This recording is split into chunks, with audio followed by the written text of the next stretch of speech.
नमस्कार दोस्तों, स्वागत है आपकी इस नए वीडियो में। आज की इस वीडियो में मैं लाया हूं जीके का टॉप 50 प्रश्न जो आने वाले सभी एग्जाम्स के लिए ज़रूरी है। तो वीडियो को ध्यान से देखिएगा। तो चलिए वीडियो शुरू करते हैं। आज का आपका पहला सवाल है, नींबू के रस का पीएच मान क्या है? तो इसका सही जवाब हो जाएगा ऑप्शन बी 2, यानी नींबू के रस का पीएच मान 2 होता है। बी आपका सही जवाब हो जाएगा। चलिए आपका अगला सवाल है, संविधान सभा की पहली बैठक कहाँ हुई थी? तो आपका सही जवाब हो जाएगा ऑप्शन बी, संसद भवन में हुई थी, यानी कि आपका बी सही जवाब हो जाएगा। चलिए आपका अगला प्रश्न दिया गया है, डॉल्फिन को किस वर्ग में वर्गीकृत किया जाता है? तो इसका सही जवाब हो जाएगा ऑप्शन सी, यानी कि स्तनधारी। सी आपका सही जवाब हो जाएगा। चलिए आपका अगला प्रश्न दिया गया है, नोबेल पुरस्कार किस देश के द्वारा दिया जाता है? तो आपका सही जवाब हो जाएगा ऑप्शन ए, यानी स्वीडन। यानी स्वीडन के द्वारा जो है नोबेल पुरस्कार दिया जाता है। ये आपका सही जवाब हो जाएगा। चलिए आपका अगला सवाल दिया गया है, बेरी रोग किस विटामिन की कमी से होता है? तो आपका सही जवाब हो जाएगा ऑप्शन बी, यानी विटामिन B1 की कमी से बेरी रोग होता है। बी आपका सही जवाब हो जाएगा। चलिए आपका अगला प्रश्न दिया गया है, भारत में सबसे कम अवधि तक प्रधानमंत्री रहने वाले प्रधानमंत्री कौन थे? तो आपका सही जवाब हो जाएगा option D, Gulzari Lal Nanda. D आपका सही जवाब हो जाएगा। इसी तरह आपका अगला प्रश्न दिया गया है, बंगाल का विभाजन कब हुआ था? तो आपका सही जवाब हो जाएगा ऑप्शन बी, 1905। यानी कि बंगाल का विभाजन जो हुआ था 1905 में हुआ था। बी आपका सही जवाब हो जाएगा। आपका अगला प्रश्न है, आरबीसी का कब्र कहाँ होता है?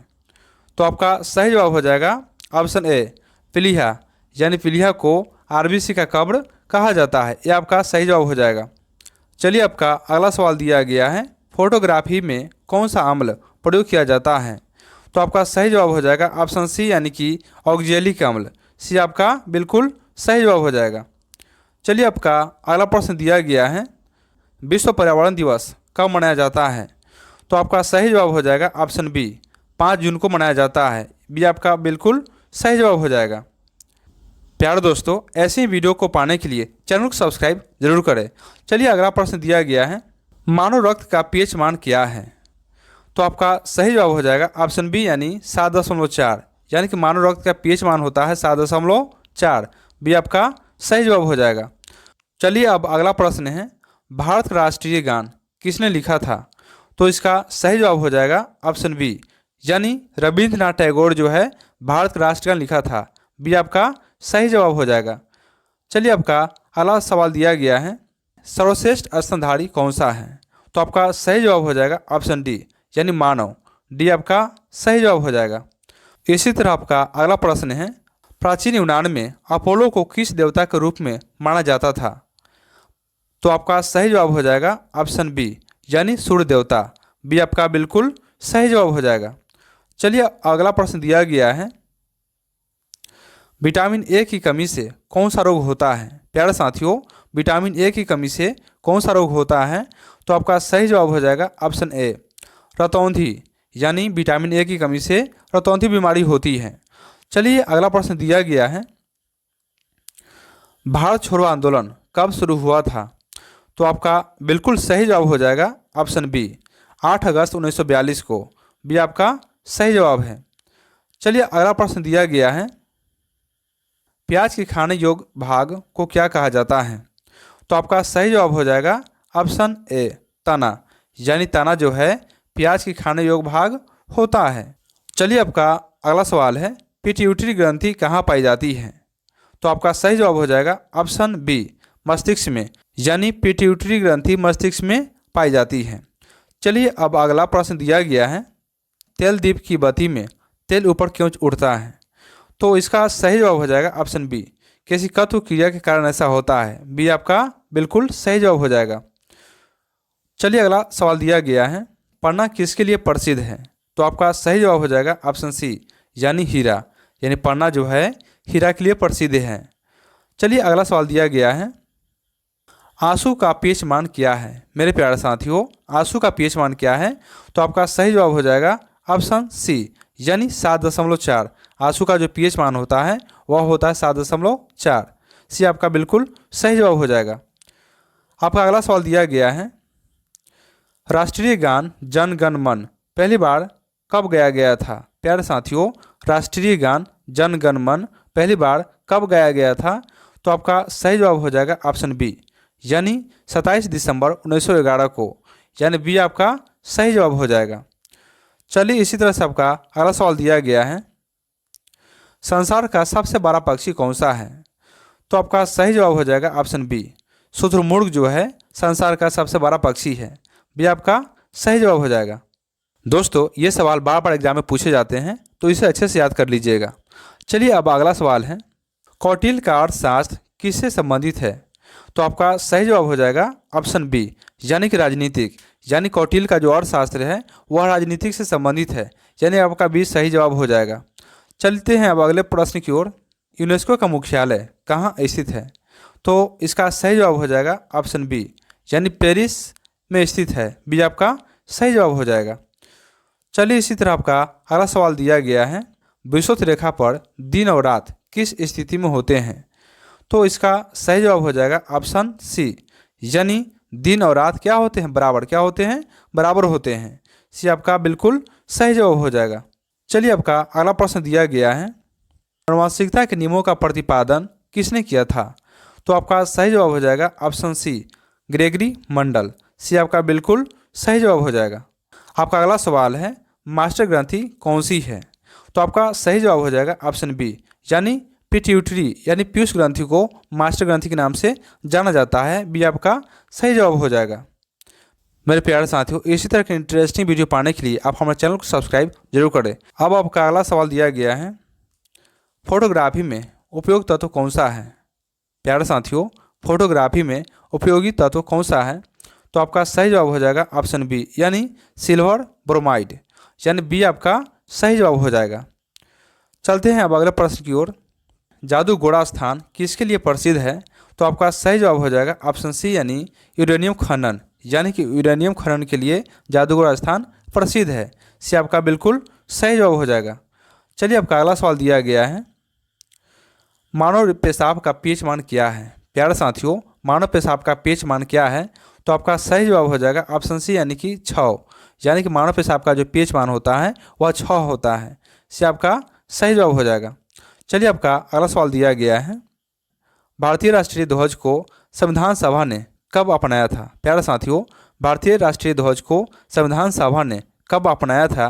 तो इसका बिल्कुल सही जवाब हो जाएगा आपका ऑप्शन ए, यानी कि 22 जुलाई 1947 को अपनाया था, ये आपका बिल्कुल सही जवाब हो जाएगा। चलिए आपका अगला सवाल दिया गया है, सोनार का प्रयोग किस द्वारा किया जाता है? तो आपका सही जवाब हो जाएगा ऑप्शन सी, यानी कि नौ संचालकों द्वारा, सी आपका सही जवाब हो जाएगा। चलिए आपका अगला सवाल दिया गया है, कपास का सबसे बड़ा उत्पादक देश कौन सा है? तो आपका सही जवाब हो जाएगा ऑप्शन सी, यानी कि चीन, सी आपका सही जवाब हो जाएगा।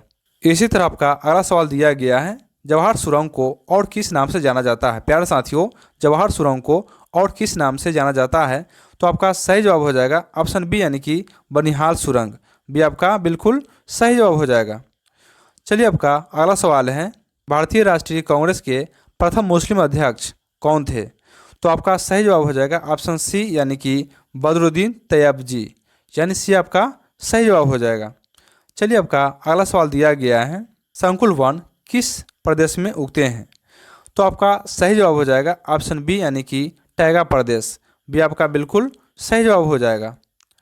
चलते हैं अब अगले प्रश्न की ओर, शरीर का सबसे छोटी ग्रंथि कौन सी है?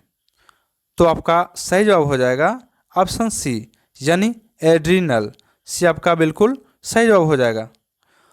इसी तरह आपका अगला सवाल दिया गया है, ट्यूबलाइट में भरा होता है? तो आपका सही जवाब हो जाएगा ऑप्शन सी, यानी पारे का वाष्प और आर्गन, यानी सी आपका सही जवाब हो जाएगा। चलिए इसी तरह आपका अगला सवाल दिया गया है और बहुत ही महत्वपूर्ण भी है, रानीगंज, झाड़िया और बोकारो किसके लिए प्रसिद्ध है? तो इसका सही जवाब हो जाएगा आपका ऑप्शन बी, यानी कि कोयला, बी आपका बिल्कुल सही जवाब हो जाएगा। चलिए आपका अगला सवाल दिया गया है, ठंडे पेय का पीएच मान क्या है? तो इसका बिल्कुल सही जवाब हो जाएगा आपका ऑप्शन सी, यानी कि 2 से 4, यानी कि ठंडे पेय का जो पीएच मान होता है वह 2 और 4 के बीच में होता है, सी आपका बिल्कुल सही जवाब हो जाएगा। चलिए आपका अगला सवाल है, राष्ट्रीय गीत वंदे मातरम किसकी रचना है? प्यारे दोस्तों, राष्ट्रीय गीत वंदे मातरम किसकी रचना है? तो आपका सही जवाब हो जाएगा option B, Bankim Chandra Chattopadhyay. B आपका बिल्कुल सही जवाब हो जाएगा। आपका अगला सवाल है, लेंज का नियम किसके लिए आवश्यक है? तो आपका सही जवाब हो जाएगा ऑप्शन बी, यानी ऊर्जा संरक्षण के लिए। यानी लेंज का नियम जो है ऊर्जा संरक्षण के लिए आवश्यक है। बी आपका बिल्कुल सही जवाब हो जाएगा। चलते हैं अब अगले प्रश्न की ओर। वर्तमान में पंचाल को किस नाम से जाना जाता है? तो आपका सही जवाब हो जाएगा ऑप्शन बी, यानी पंजाब। बी आपका बिल्कुल सही जवाब हो जाएगा। चलिए आपका अगला सवाल दिया गया है, विटामिन सी की कमी से कौन सा रोग होता है? तो आपका सही जवाब हो जाएगा ऑप्शन ए, स्कर्वी। यानी स्कर्वी जो है विटामिन सी की कमी से होती है। ये आपका बिल्कुल सही जवाब हो जाएगा।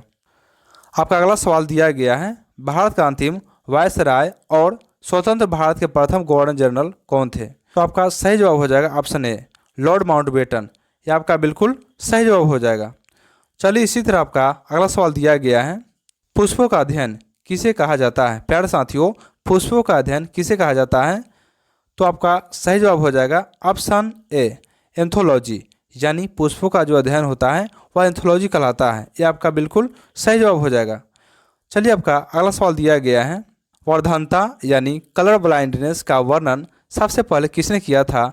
तो आपका सही जवाब हो जाएगा ऑप्शन बी, जॉन डाल्टन। यानी बी आपका बिल्कुल सही जवाब हो जाएगा। चलिए आपका अगला सवाल दिया गया है, हीरा का चमकना और मृग मरीचिका बनने का क्या कारण है? तो इसका सही जवाब हो जाएगा आपका ऑप्शन बी, यानी कि पूर्ण आंतरिक परावर्तन। यानी कि आपका बी बिल्कुल सही जवाब हो जाएगा। चलिए इसी तरह से आपका अगला और अंतिम प्रश्न दिया गया है, राजस्थान की खेती किसके लिए प्रसिद्ध है? तो आपका सही जवाब हो जाएगा ऑप्शन ए, यानी तांबा। यानी कि राजस्थान की खेती जो है तांबा के लिए प्रसिद्ध है। यह आपका बिल्कुल सही जवाब हो जाएगा। प्यारे साथियों, अगर वीडियो अच्छा लगा हो तो लाइक ज़रूर करें और चैनल को सब्सक्राइब करना ना भूलें। आपका आज का सवाल है, तुम मुझे खून दो मैं तुम्हें आज़ादी दूंगा, यह किसने कहा था? प्यारे साथियों, तुम मुझे खून दो मैं तुम्हें आज़ादी दूंगा, यह किसने कहा था? इसका सही उत्तर आप कमेंट में देंगे। तो चलिए मिलते हैं अगले वीडियो में। जय हिंद, वंदे मातरम, थैंक यू।